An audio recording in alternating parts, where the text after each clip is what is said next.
लेकिन उसका मतलब समझा नहीं। और बाबा ने एक वरदान दिया, बच्ची रेडी ब्रह्मा कुमारी, तो उसका भी अर्थ पता नहीं था। फिर पढ़ाई पूरी की। पढ़ाई पूरी करने के बाद लौकिक जीवन और अलौकिक जीवन में थोड़ी कंपैरिजन चल रही थी दिमाग के अंदर, क्योंकि बचपन से ही ज्ञान में थे, इसीलिए नींद तो थी और बाबा के संग में भी रहे तो उसका भी असर था। तो जीवन तो यही जीना है, ये अंदर से तय कर लिया था। लेकिन उस वक्त घर से छुट्टी मिलना थोड़ा इम्पॉसिबल था, क्योंकि पापा के साथ बिजनेस भी करते थे और वो हार्ट पेशेंट थे। हमने ही उनसे बिजनेस शुरू करवाया, फिर हम ही बंद करने के लिए कहे तो वो सब पॉसिबल नहीं होता है। लेकिन अंदर से लक्ष्य था, तो हम एक बार ऐसे ही चले गए गांधीनगर सेंटर पे। ऐसे मणिनगर सेंटर को बिलोंग करते हैं, तो कैलाश नदी के पास गए और रहना शुरू कर दिया। 7 महीना हुआ था। तो उस वक्त लोटस हाउस खरीदा गया था, बहुत छोटा लोटस हाउस था, तो उस वक्त खरीदा गया था। तो दादी ढूंढ रही थी कि किसको रखे किसको रखे। तो उस वक्त दादी जान की थोड़ा हेल्थ इश्यू के हिसाब से सुख शांति भवन आई थी और उनसे मिलना हुआ। तो जैसे ही उनकी नजर पड़ी, उन्होंने कहा कि मुझे इनको ही रखना है। तो दीदी ने तो बहुत कहा कि ये तो बंधन वाली है, इसको छुट्टी नहीं मिलेगी कुछ भी। तो उन्होंने कहा जो भी है आप इसके पिताजी को बुलाओ। तो उन्होंने बुलाया और पिताजी से कैसे छुट्टी ली, क्या किया मुझे नहीं पता, लेकिन तब से छुट्टी मिल गई। तो दादी ने बंधन तोड़ा, दादी जानकी ने, और सेंटर पर रहे। लेकिन उसी वक्त मुझे बुला लिया दादी ने गांधीनगर से। 1 मास तक दादी सुख शांति में थी और दादी ने ही ट्रेनिंग देना शुरू कर दिया, क्योंकि विदेशों के साथ कनेक्शन था, उनके ही अंडर में था। तो उन्होंने 1 मास के लिए उनके साथ रखा और ट्रेनिंग दी और सेंटर की भी शुरुआत हमारे से ही कराई। जो भी सामान चाहिए सेंटर के लिए, जो भी खरीदी करनी है, वो भी कर रहे थे और ये भी कर रहे थे, दोनों काम कर रहे थे। तो बंधन तो छूटा, लेकिन मैं कहूँगी, क्योंकि 10 मिनट में ही सुनाना है, तो इतने छोटे से घर में रह कर के कोई बाहर वालों की सेवा नहीं, लेकिन ब्राह्मणों की ही सेवा करनी थी। तो ब्राह्मणों की सेवा करते करते ऐसे कहेंगे, घर छोटा था, मंदिर छोटा था, लेकिन भक्त ज्यादा थे। बहुत लोग आने जाने वाले थे और उनको सॉल्वेशन देना और भेजना, ये काम था। लेकिन दादी ने सिखाया कि साधन न होते हुए भी अगर हमारी इच्छा है सभी को सॉल्वेशन देने की, और ये याद है कि ये भगवान का कार्य है, तो उन्होंने अल्लाह देना और उनसे काम लेना। तो मैं कहूँगी छोटा सा मकान था, लेकिन वो जैसे कि सारी सोसाइटी हमारी थी, उनके साथ इतना अच्छा संबंध बना करके रखना और उनके घरों को यूज करना, उनकी चीज वस्तुओं को यूज करना। यहाँ तक कि दूध फूटे तो भी फ्रिज खोल के ले आ सकते थे, आटा फूटे तो भी ले आ सकते थे, चावल फूटे तो भी ले आ सकते थे। तो वो सचिव के दिन मैं कहूँगी कि लोग तो कहते हैं वो त्याग तपस्या होती है, जो दादियाँ भी सुनाती है कि सराहना नहीं है तो ईंट रख करके दादियाँ सोई। तो इतने सारे आते हुए, इनको सॉल्यूशन देते हुए भी हमको ऐसा नहीं लगा कि हमारे पास कुछ भी नहीं है और हम कर रहे हैं, बल्कि आज उस दिनों को याद करते हैं तो ऐसा लगता है कि वो हमारे सत्युग के रियलिटी के दिन थे, क्योंकि सत्युग में ही बार्टर सिस्टम होता है। तो हर एक की चीज का उपयोग करना, यहाँ तक कि रिसीव करने जाते थे तो खुद के पास एक स्कूटर जैसी चीज नहीं थी। आज तो इतनी सारी गाड़ियां हैं, लेकिन उस वक्त स्कूटर जैसी भी चीज नहीं थी। और एयरपोर्ट पे रिसीव करना है 2 बजे, 3 बजे, 4 बजे सारा दिन, तो किसी की भी गाड़ी उठाई और रिसीव कर ली।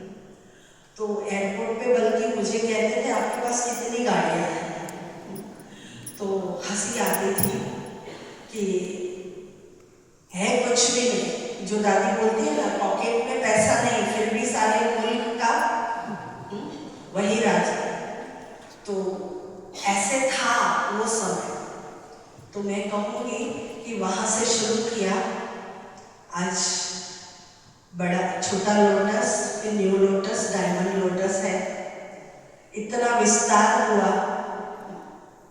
परंतु ये जीवन इसके बीच का, ऐसे हंसते खेलते, जैसे हम लोग मूल्यों का अध्ययन करके, किसी से ज्ञान सुन के, ज्ञान पढ़ करके जीवन में धारण करने की कोशिश करते हैं, ऐसे हमने कभी नहीं किया। बड़ों से सुना, बड़ों का जीवन देखा, प्रैक्टिकल लाइफ देखी, और उनका जीवन देख करके हमने समझा ज्ञान क्या है।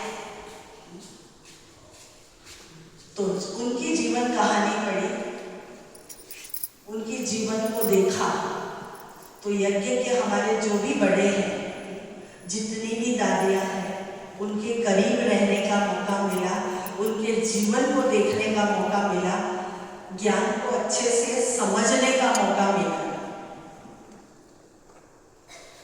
तो तीनों ही दादियों की अगर मैं विशेषता सुनाती हूँ तो ऐसे कहती हूँ कि बड़ी दादी थी तो बाबा ने उनको विल किया, बाबा ने उनको विल किया, सब कुछ अर्पण किया, और दादी ने सब कुछ किया। तो एक एबल एडमिनिस्ट्रेटर जो थी, जो हमारी प्रकाशमणि दादी थी, जिनका मास चल रहा है, उनको आटे दाल का भाव, सुई से लेकर मकान तक आप बता दो सिर्फ कि इतना स्क्वायर फीट जमीन है, दादी बता देती थी, इसमें इतने कमरे बनेंगे, इतने लोग रह सकते हैं, इतना खर्चा होगा। तो उनको हर चीज का पता था, और वो हर एक को पर्सनली जानते थे, हर एक के पर्सनल गुणों को जानते थे, और उसके आधार से वो सेवा देते थे।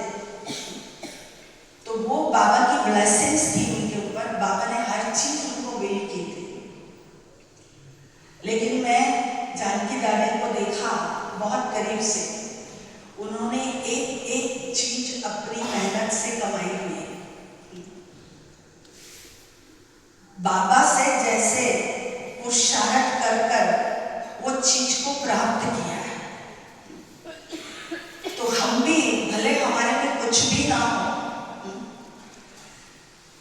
कोई गुण ना हो जो यज्ञ के अंदर काम नहीं आता, लेकिन अगर हमारे अंदर चाहना है, विल है, तो हम कहीं पर भी पहुंच सकते। और बाबा को कहते हूँ ऐसा होना चाहिए। तो उनकी विल पावर थी, उनकी अपने मन की शक्ति थी, जो इतने उच्च पद पर दादी आई। एक एक चीज जैसे कि हासिल की, पुरुषार्थ किया हुआ, मेहनत किया हुआ, कमा के खा, और उनका यज्ञ के प्रति इतना प्यार, इतना प्यार। कल ही हम सुन रहे थे कि उनकी भंडारी और भंडारे पर इतना अटेंशन रहता था, इतना अटेंशन रहता था कि ये दो चीजों की कमी नहीं होनी चाहिए। उसके लिए वो अथक बन करके सेवा करती थी। कहीं रुकती थी ना तो सोचती थी ये भी टाइम वेस्ट है कि मैं नाश्ता करूं, रास्ते में नाश्ता करती थी। इतना अपने लिए भी टाइम नहीं देती थी, वो हर समय सेवा सेवा सेवा सेवा। और कोई भी आता है तो उसकी सेवा ना करे ऐसा हो ही नहीं सकता है। चाहे कितनी भी थकी हुई होगी, लेकिन जब तक कथा नहीं करेगी तब तक वहाँ पर भोजन नहीं खाएगी। तो दादी की तो बहुत सारी विशेषताएं हैं। फिर मैं गुलजार दादी को देखती थी तो उन्होंने अपने आप को मिटाया था।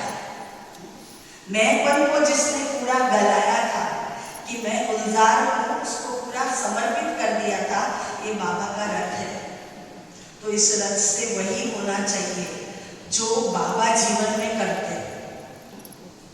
बाबा के अलावा उनके जीवन में कोई नहीं था और इतने दुनियावी बातों से इनोसेंट शायद ही कोई होगा।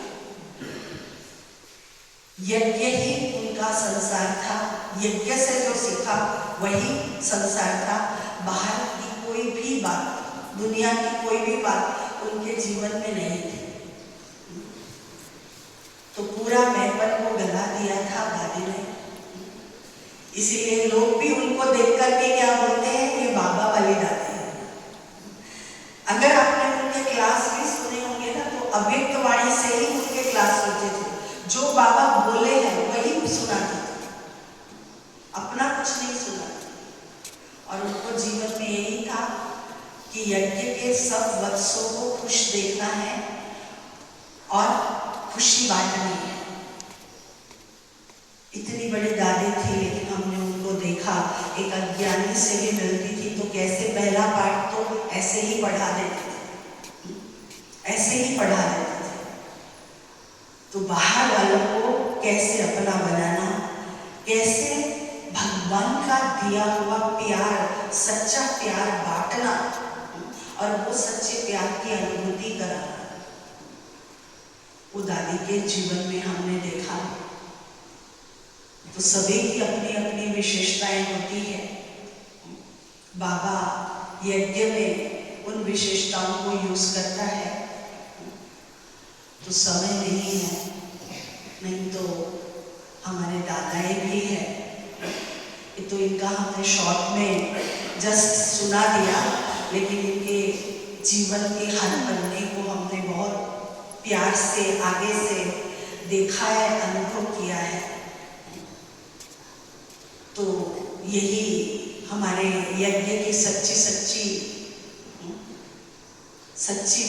कोडली है, मीन्स सच्ची डायमंड्स है।